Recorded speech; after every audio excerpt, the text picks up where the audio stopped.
오늘은 이 불교에 대해서 좀 총체적으로 이전에도 가끔 간헐적으로 이렇게 언급을 했었지만 전체적으로 한번 총론적으로 한번 살펴보도록 할게요. 불교라는 것은 크게 이제 소승과 대승으로 나눠지죠.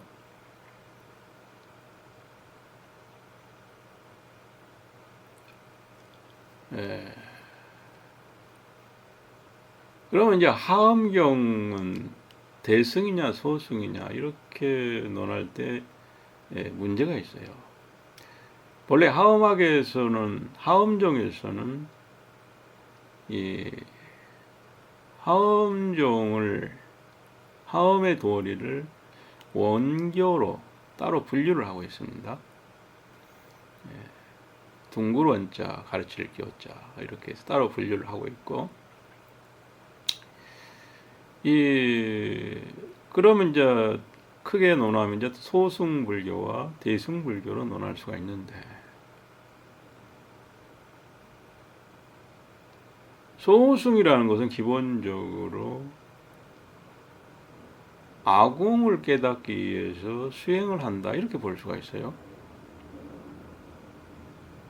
그럼 아공 이전에는 잘못 나 자신이라는 것을 잘못 이해하고 있다. 이제 이런 전제가 있는 것이죠.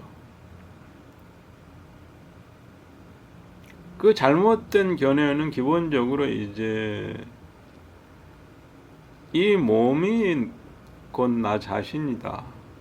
나 자신은 이 몸에서부터 비롯되어 있고 관련성이 있다는 것에서부터 나라고 하는 잘못된 개념이 형성된다. 기본적으로 이렇게 본다는 거죠. 그래서 이제 결국은 성문사화에서 수행을 하는 것이 바로 아에 대한, 나의 자신에 대한 잘못된 개념을 수정하기 위한 것인데, 신견이라고 표현하는데 몸신자 볼견자, 즉 악견을 의미하는 거거든요. 그래서 이 몸과 관련돼서 나라고 하는 거, 이러한 개념들을 다시 한번 돌아보면서 과연 거기에 참된 나가 있는가를 살펴보는 거거든요. 그게 이제 수다한가에서 이제 살펴보기 시작하고, 사다한가 아나한가에서 이제 그걸 이제 집중적으로 살펴보는 건데, 그래서 이러한 신견, 악견과 비슷하죠. 악견이라고 얘기할 수도 있어요. 나에 대한 견해. 그리고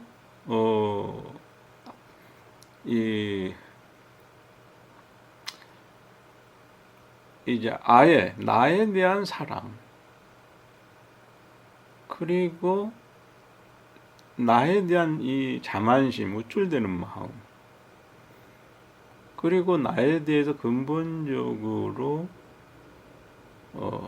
무지함, 그러니까 나를 근본적으로 잘못 알고 있는 거죠. 참된 나라는 개념이. 그걸 이제 아치라고도 하고 무명이라고도 표현하긴 하는데,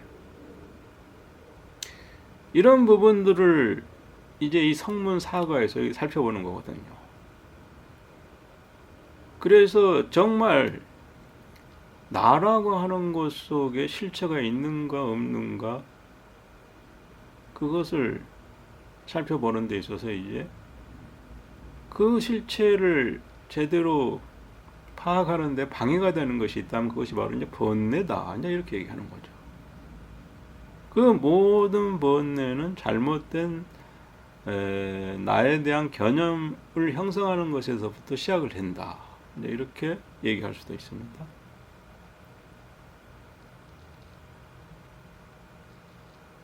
그런데 만약에 삶 속에서 무수히 두들겨 맞아서 나라고 하는 개념이 형성되고 나라고 하는 싹이 틀 때마다 세상으로부터 무수한 매를 맞을 때, 핍박을 당할 때, 그럴 때마다 나라고 하는 그 아가 점점 부서지고 깨져서 흔적도 없이 박살이 났을 때, 내지는 스승을 통해서 모진 방망이와 이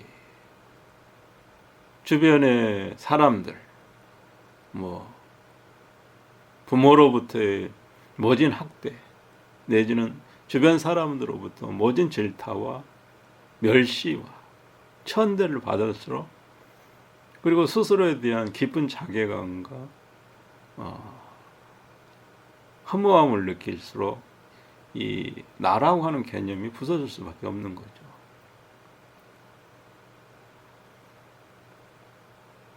그러면서 번뇌라고 하는 것도 결국은 모두 나로부터 비롯한다는 것을 절감을 할 때 비로소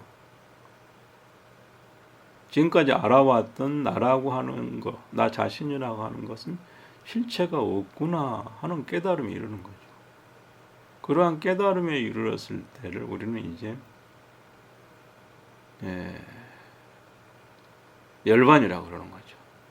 소승에서는 이 아라한의 경지에 이르러서 멸진정에 이른다 이렇게 하거든요. 멸하여 다한다는 얘기는 뭐가 멸하여 다한다는 얘기냐면 번뇌가 멸하여 다한다, 이제 이런 의미인데, 번뇌가 멸하여 다한 그러한 이 삼매다, 이제 이렇게 얘기할 수가 있는 거죠.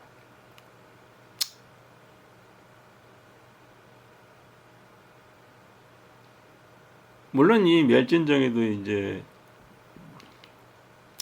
이걸 열반이라고 하는데 유여열반과 무여열반으로 나누어서 다시 호롤이 자신이 완전히 심신이 모두 불타버리는 그러한 단계에 이르렀느냐, 아니면 그렇지 않고 그냥 마음만 멸하고 여전히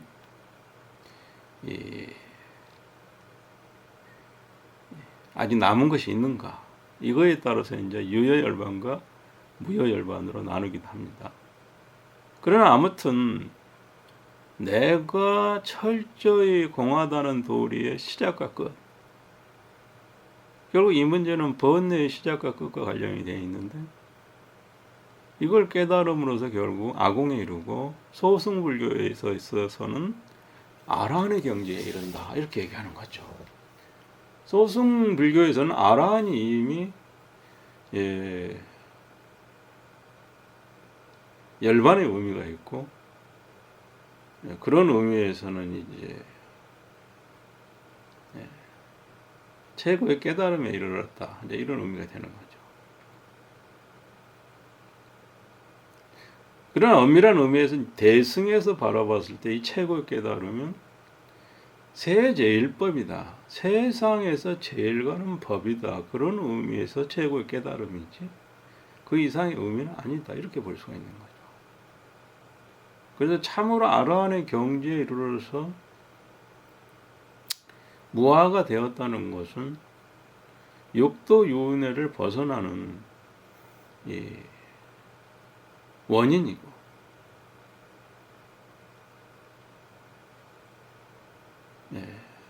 다시는 육도 윤회에 돌아오지 않는 그러한 자격증을 따는 것 같다, 이렇게 얘기할 수가 있는 거죠.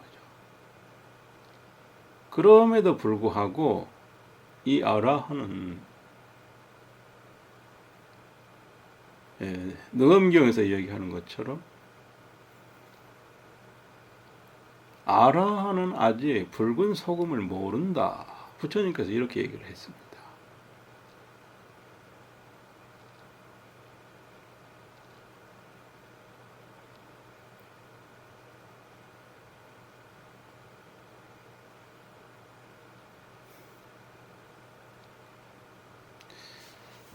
이제 이 소승은 이렇고, 대승을 얘기하자면, 그래서 아공을 깨달았으면 이미 소승을 마친 거죠. 그러나 법공을 논하는 게 대승입니다. 대승의 시작과 끝은 법공에서 시작해서, 법에서 시작해서 법공으로 끝나는 거죠. 그래서 대승은 기본적으로 법상종과 법성종이 있는 거죠. 법상의 도리를 논하는 게 법상종이고, 법의 성품의 도리를 논하는 게 법성종이죠. 법상종은 기본적으로 유식종에서 이 문제를 집중적으로 다루고 있는 거죠. 모든 법상의 도리는 결국은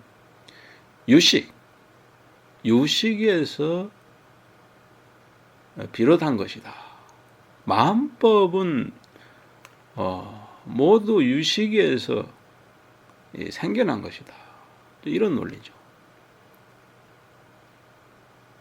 그래서 그 도리의 자초지정을 이제 유식학에서는 아주 집중적으로 다루고 있는 거죠. 그럼 여기서 말하는 법상이 뭘까?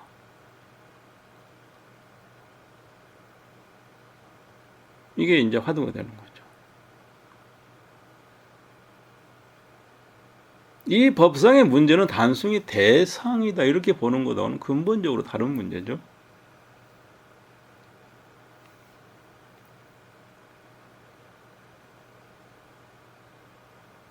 마음법이고 법상이다 이렇게 이해해도 그것은 틀린 거죠. 그건 소승적인 이해죠.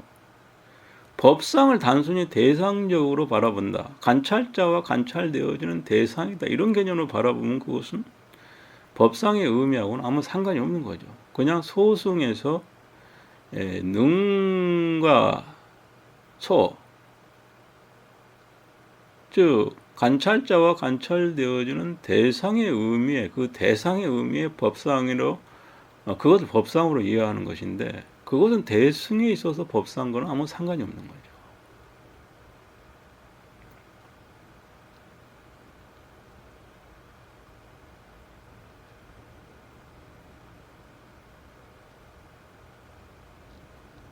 그런데 이 법상의 문제를 그 물꼬를 터야 비로소 대승불교에 입문을 할 수가 있어요. 본래 이 법상의 문제를 소승에서는 논하지 않은 게 아니다. 소승에서는 아리아식이라고 표현합니다. 그걸. 그리고 내지는 나무는 뿌리를 의지하여 있다 이런 방식으로 표현을 하는 거죠. 결국 뿌리가 그 법상의 도리를 얘기하고 있는 거죠.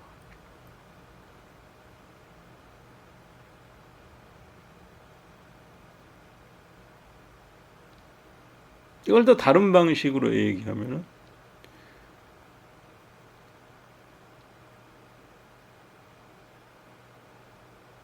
이 법상의 도리는 결국은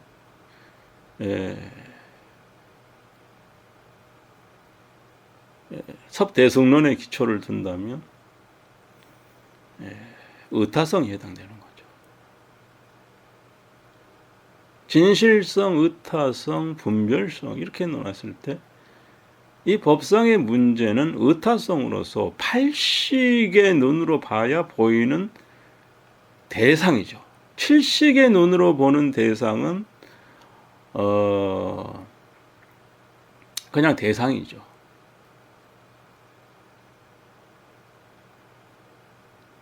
물론 칠식에서도 이 법상의 조짐은 볼 수가 있어요.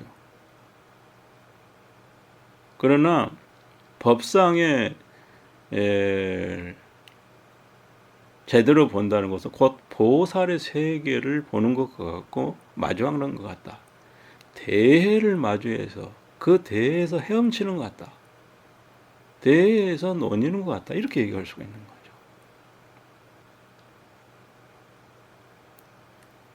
따라서 이 법상을 본다는 것, 엿본다는 것은 성문의 단계에서도 할 수가 있습니다.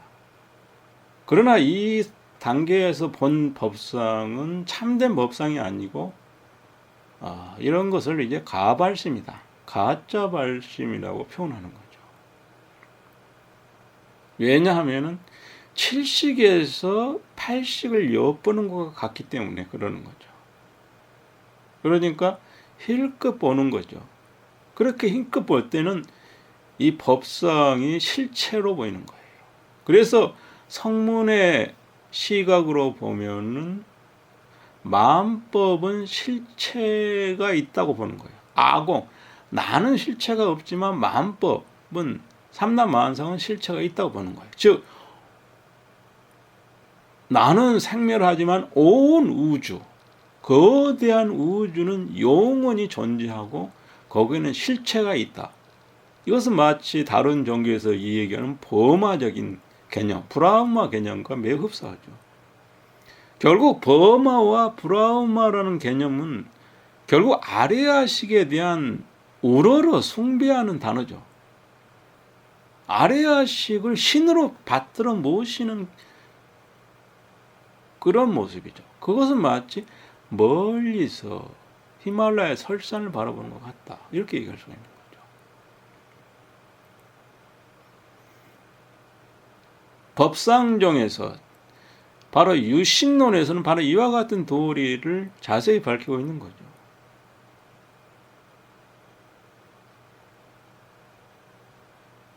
이걸 대승불교에서는 이제 대승시교라고 부르는 거죠. 대승상시교. 그러니까 대승의 법상의 시작의 가르침이다. 이렇게 표현하거든요.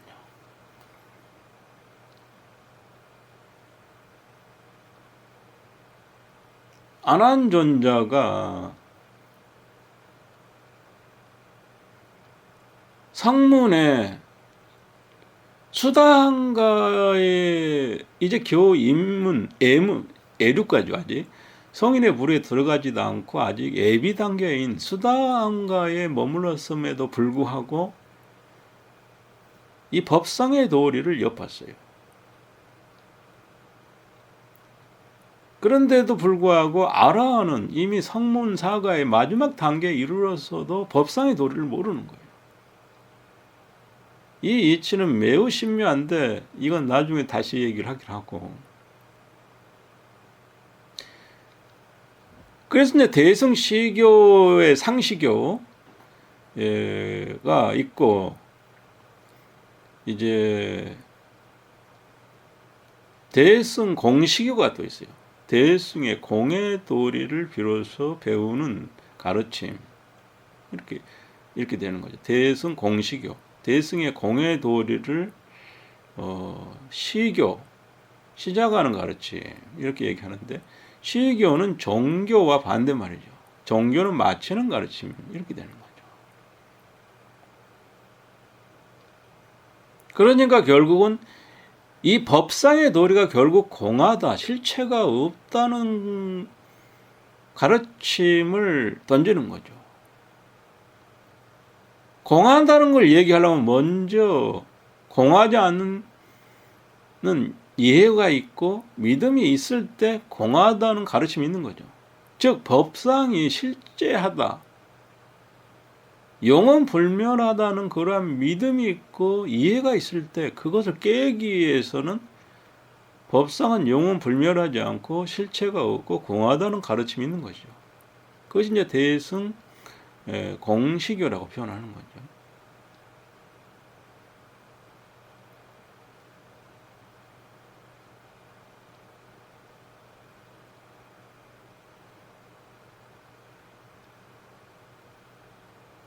그래서 이제 이 상과 공이 나오는데, 이게 법상과 이걸 이제 다른 말로 하면 이제 법상종이고, 하나는 공시교는 이제 공종의 의미가 있죠. 공을 논하는 종이죠. 공종에 대해서는 이제 이 분류라는 것이 이 관점에 따라 약간씩 다르게 분류하기도 하는데, 결국은 법상종과 법성종으로 대승불교는 크게 논할 수가 있는데, 이 법성종, 이 성종, 성품을 논하는 종은 다시 앞에서 얘기한 대승 공시교와 연결해서 공종과 성종으로 둘로 나눠서 두 개의 이 종으로 나눌 수가 있습니다. 그래서 이 공종에서는 이 법상의 도료가 철저하게 공하여 그 실체가 없다고 얘기하는 가르침이죠. 용수보살의 중농이 대표적인 거죠.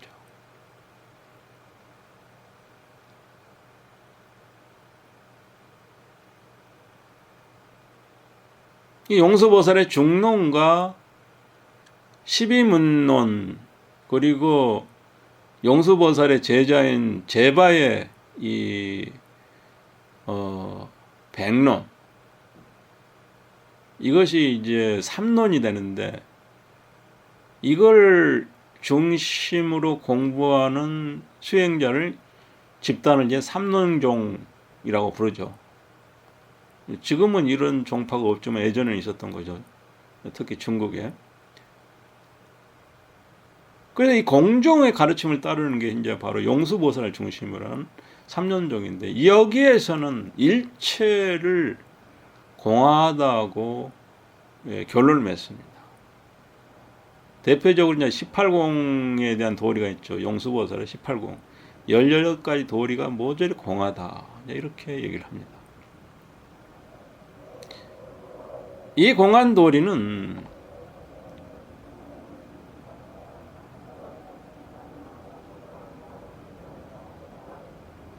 기본적으로 법상의 도리에서부터 시작하는 거죠.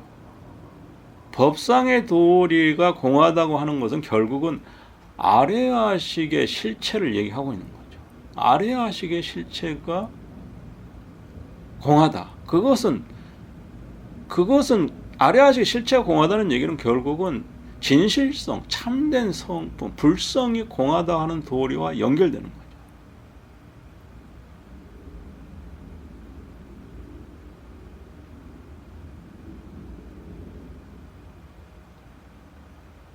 그래서 용수보살의 논지를 보면 결국은 삼성, 세 가지 성품을 우리는 이제 논하는데, 진실성, 의타성, 분별성 이렇게 논하거든요. 진실성을 말 그대로 불성의 참 성품을 우리는 진실성이라고 그러죠. 열반의 성품, 도리, 이치, 이걸 진실성이라고 그래요. 이 진실성의 성품 자체는 그 성품이 공하기 때문에 그 자체가 진실성이거든요. 그러면 분별성은 분별로 이루어진 색법, 명칭과 같은 것들인데 형상이 있는 거죠. 그럼 그것은 실체가 있느냐? 당연히 삼남만상은 만법은 실체가 없이 그 성품이 공하다고 얘기할 거예요. 그러면 분별성은 시작점이 되고 진실성은 끝점이 될 수도 있고, 반대로 진실성이 시작점이면 분별성이 끝점이 되는데, 시작과 끝이 그 성품이 공하인데 그 중간의 의타성은 성품이 실하겠느냐? 역시 공하다. 이렇게 얘기할 수가 있는 거죠. 이게 이제 용수보살의 중론이죠.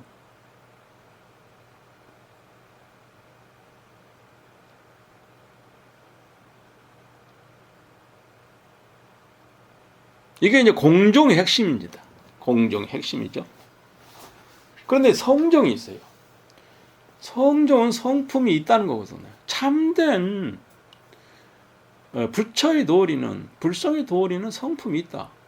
그냥 18공 모든 것이 18가지가 다 공하다는 그런 것으로 끝나지 않는다. 그 성품이 있다는 개념을 갖고 있는, 공종은 똑같은 걸 놓고 공종에서는 일체가 공하다 이렇게 주장을 하는데, 성종에서는 아니다, 없는 게 아니다 이렇게 주장하는 거거든요. 그래서 그게 성종이 되는 거죠. 성품의 가르침이다 이 얘기죠. 성품이다. 그래서 진공묘유란 말이 있는 거죠. 이 말 속에는 공종과 성종의 뜻이 다 들어있는 거죠. 즉 진공, 참으로 공하다고 하는 것은 공종의 도리를 얘기하는 거고, 성종이라는 것은 공한 것 같으면서도 묘하게 있다. 뭐가?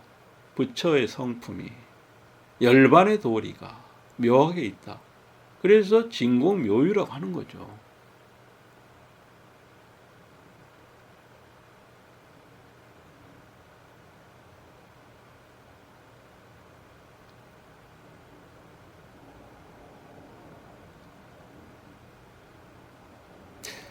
그래서 이제 이와 같은 도리는 공종과 성종으로 해서 이제 이걸 하나로 이제 묶어서 표현하면 이제 성정이라고 표현할 수가 있는데, 이 성정은 저 대승의 종교죠. 그러니까 마지막에 가르침이 해당되는 거죠. 특히 이제 이 공정의 도리를 논하는 것이 공정이 아니라 대승 종교, 마지막 가르침인 이걸 논하는 이제 종파가 삼론종이 있죠. 삼론종.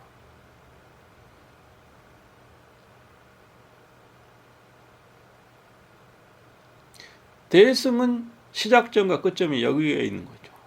즉 상에서, 법상에서 시작을 해서 결국은 법상으로 끝나는 거죠. 법성으로 끝나는 거죠.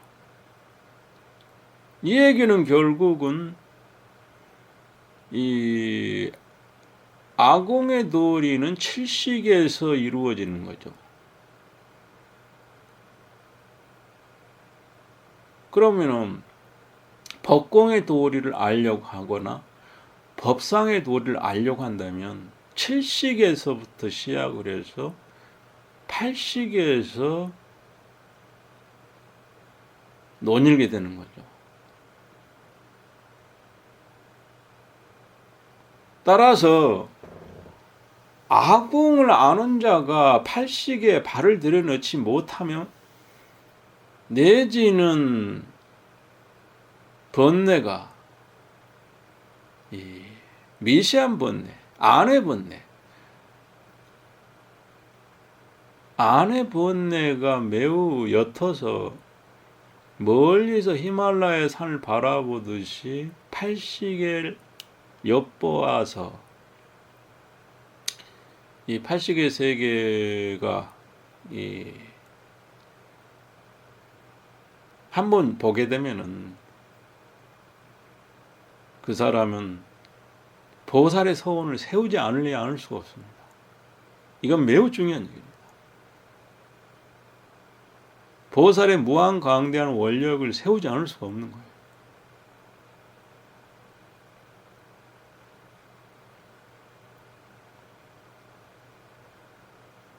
오늘날 불교가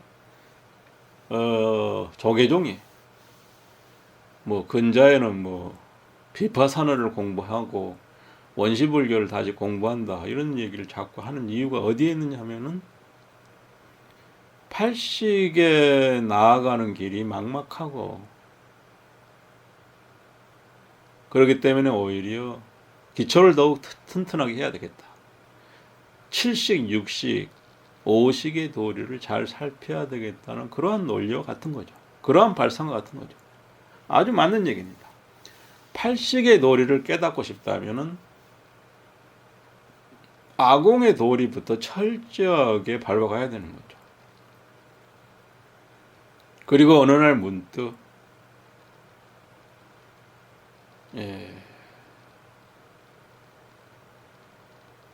마치 500아라한들이 법화경에서 그런 얘기를 하는 거죠. 뛸 듯이 기뻐하면서 희유하십니다, 세존이시여. 이것은 마치 오랫동안 오품 속에 있었음에도 불구하고 찾지 못하다가, 알지 못하다가 여러께서 지적하심을 당하고서야 비로소 구슬이 있는 줄 알게 되는 것과 같습니다 하면서 500아라한들이 눈물을 흘리면서 찬탄한 것 같다.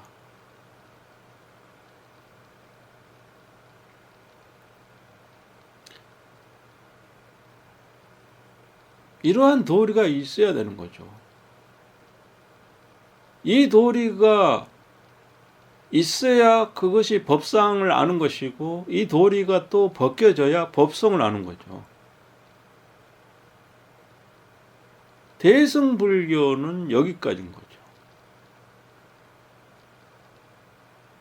그런데 이제 이 길을 만약에 다 밟아서, 십지보살을 밟아서 열의 경지를 이루려고 한다면 상아승직업에 세월이 필요하다 그랬어요.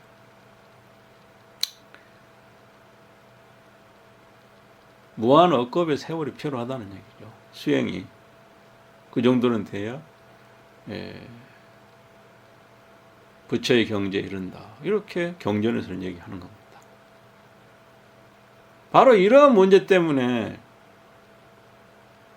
바로 이것을 대승점수법이라고 그러죠. 그러면 점수법이 있으면 돈수법이 있는 거죠. 동교가 있습니다. 곧장 가는 게 있습니다. 이게 돈수법인데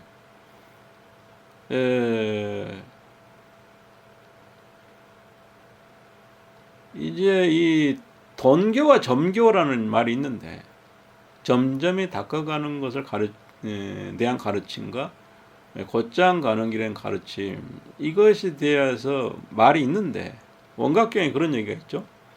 도노보살이라는 말이 있어요. 우선 이 도노란 말을 약간 정리할 필요가 있어요. 점호보살이 있고 도노보살이 있어요. 점점이 닦아가는 보살이 있고 돈박 닦아가는 보살이 있는데 이 차이가 뭔가 이것부터 좀 알 필요가 있어요. 점호보살은 성문에서 가정을 밟고 그 다음에 보살의 가정을 밟아가는 거에 점호보살이라고 하는 거죠. 도노보살은 성문의 가정을 밟지 않고 곧장 보살의 길을 밟아가는 것이죠. 그러면 결국 이 차이는 어디에서 오느냐 하면은 결국은 법상의 도리를 깨달았느냐 깨닫지 못했느냐의 차이가 오는 거죠. 번뇌가 있지만 이 법상을 깨달았다고 하면은 알았다고 하면은 곧장 도노보살의 길을 밟을 수가 있는 거죠. 가르침에 따라서. 점호보살이라는 것은 결국은 아라한의 경지까지는 소승의 가르침을 따르고 그렇게 해서 아공의 도리를 깨닫고 아공의 도리를 깨달은 그 자는 절대로 법상의 도리를 믿지 않습니다. 이게 매우 중요한 겁니다. 법상이 단순히 대상적인 의미에서 벗어나지 않는 거죠.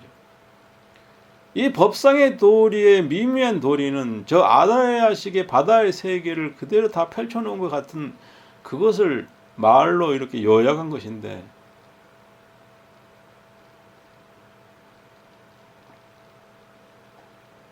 신미한 거죠. 이 법상의 도리와 아라야식의 도리가 참으로 건너가기 어려운 바다다.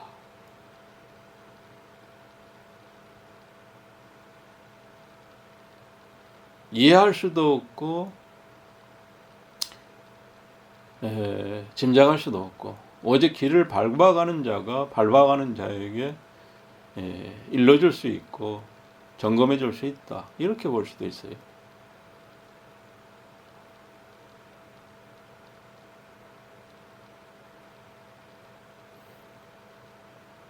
이 본래 이제 종교, 불교를 이제 크게 이제 5종류의 종파로 논하기도 하는 거죠. 앞에서 얘기한 것처럼 소승 불교, 소승교라고 그러는 거죠. 그리고 대승교. 대승교는 이제 대승시교가 있고 대승종교가 있어요. 그 다음에 이제 있는 것이 돈교가 있고 원교가 있는 거예요. 돈교라는 것은 뭘 의미하냐 그러면은 이게 매우 중요하죠. 이게 이제 선의 도리가 여기에 있는 거죠. 어느 문자의 가르침을 빌리지 않고 곧장 진실성에 나아가는 것이죠. 그러니까 의타성을 곧장 가로질러 간다. 이런 의미가 있는 거죠. 이 동교적인 가르침을 선이라고 해도 과언이 아닌데 달마가 이제 이걸 주창을 한 것과 했다고 해도 과언이 아니죠. 그럼에도 불구하고 참으로 여기에 부합하려고 한다면 상상근기가 되어야 여기에 부합할 수가 있지. 그렇지 않으면 절대로 미치지 않고 오히려 비방하게 될 것이다. 이렇게 얘기할 수가 있는 거죠. 왜 그러하냐? 이 브라마 세계와 같은 아레아식을 곧장 가로질러 간다는 게 가능하겠느냐? 소승은 이 아레아식의 세계를 인식조차도 하실 수가 없습니다. 그래서 이 삼론을 보면은 소승 경전에 이 팔식에 대한 도리가 나오지만은 소승이는 그걸 알아보지 못한다고 했어요. 오늘날의 아레아식을 입으로 자꾸 아레아식 하지만 참으로 아레아식에 눈을 뜨는 것은 세상에서 보면 마치 시인이 시심이 솟아나는 것 같고 음악하는 사람이 음악의 영감이 끊임없이 밤낮으로 솟아나서 수천 곡, 수만 곡을 작곡을 하고 연주를 하는 것 같다. 이렇게 표현할 수가 있는 거죠. 본물이 터지는 거죠. 이걸 모르고서 법상을 얘기하면은 그것이 법상이겠느냐.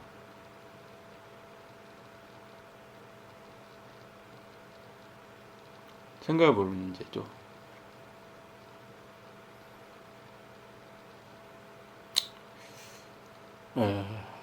그래서 이제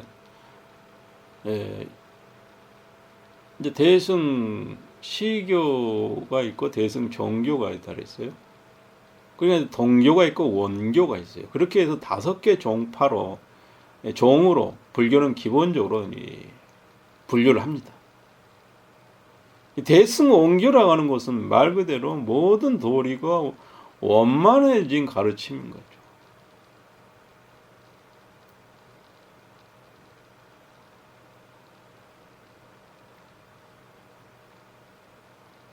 이 하음 법계의 도리, 중중무진의 도리,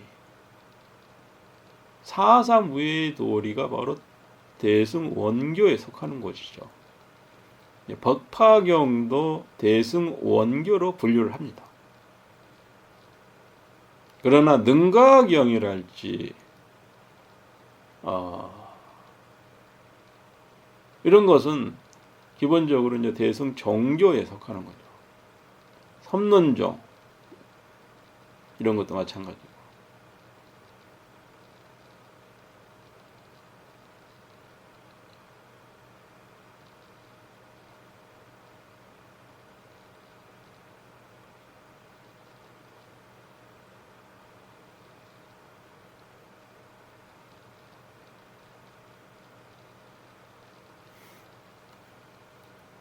법상의 이러한 도리는 우리 일상에서도 빈번히 일어날 수도 있습니다.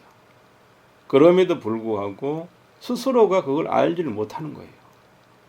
내가 어디에 서 있는지를 모르면서 그저 간절함만 태우는 분들이 많습니다. 연부를 하면서 끊임없이 연부를 하면서도 자신이 아리아식의 세계에 발을 들여놨는지도 모르고 멀리서 바라보고 있으면서도 그것이 아리아식의 세계인지도 모르는 그런 분들도 있어요. 제가 이렇게 이런 얘기를 두서없이 하는 이유도 여기에 있습니다. 바로 이와 같이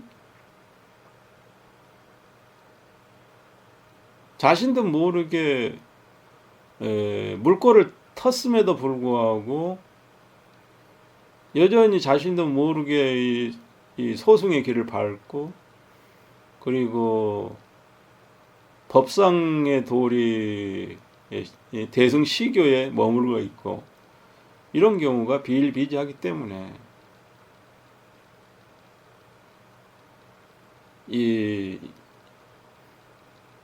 이런 얘기들을 혹시라도 듣게 되면은 방향을 돌리고 고개를 돌려서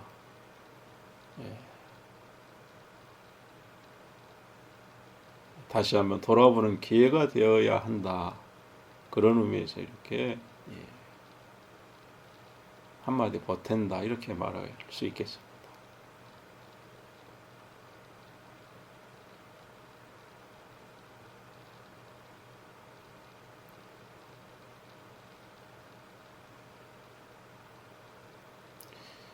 이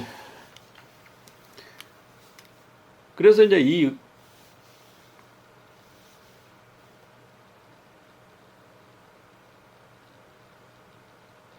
의타성 세계,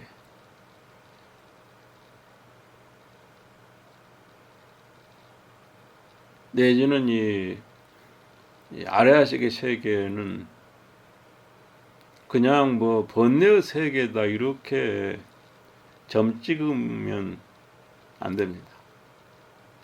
이 세계는 마음법이 모두 이 마음에서 생겼다 이렇게 얘기하는 거죠.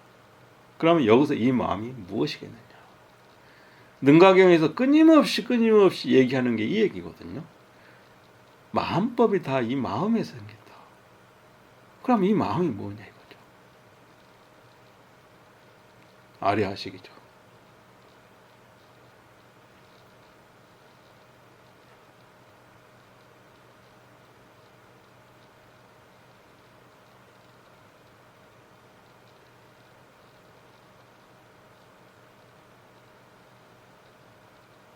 그래서 서원이 기본적으로 얘기하고자 하는 것은 참으로 글자가 아니고 참으로 이 바다를 건너갔느냐, 정말 갔다면 한번 확인해 보자, 이걸 밝히려고 하는 것이죠. 가지 못했다면은 갈 수 있도록 이끌어주고, 어떻게 하면은 바다를 곧장 가도록 할 것인가, 이 문제를 진지하게 선사가 성객에게 일러주는 거죠.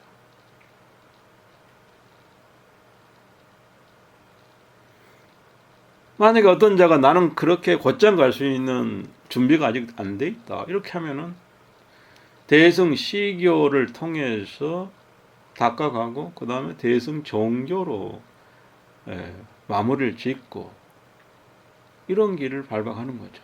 그러다가 어느 순간에 선으로 전향하는 거죠. 그런 예가 많습니다. 젊어서는 하엄경에 심취를 해서 평생을 그렇게 지내다가 늦음하게 50 넘어서 이렇게 늦음하게 선으로 돌아가는 경우가 있죠. 뭐 용수보살의 중론에 평생을 바쳐서 지내다가 나중에 가서는 선으로 돌아가는 경우도 있습니다. 왜 그랬을까요?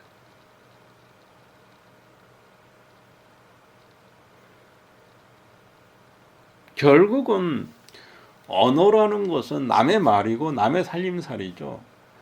남의 살림살이, 남의 떡, 그림의 떡을 아무리 보고 또 봐도 그건 그림의 떡이지 내 배를 채울 수는 없다는 것을 깨닫는 순간 돈교적인 이 가르침에 내지는 그 길을 돌아보지 않을 수가 없는 것이죠. 그래서 하도를 참고하고 길 가는 거죠.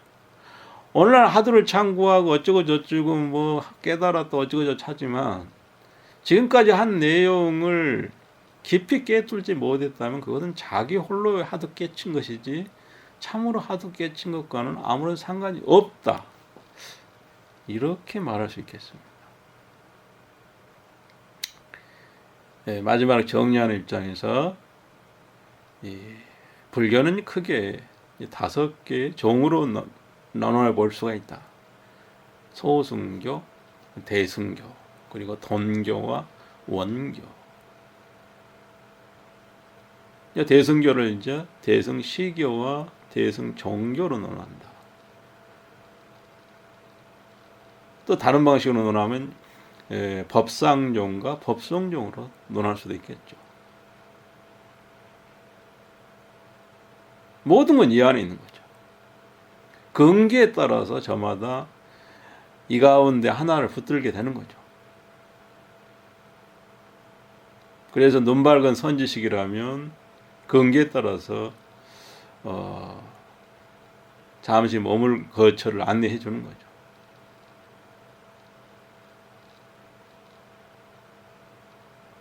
네, 여기까지.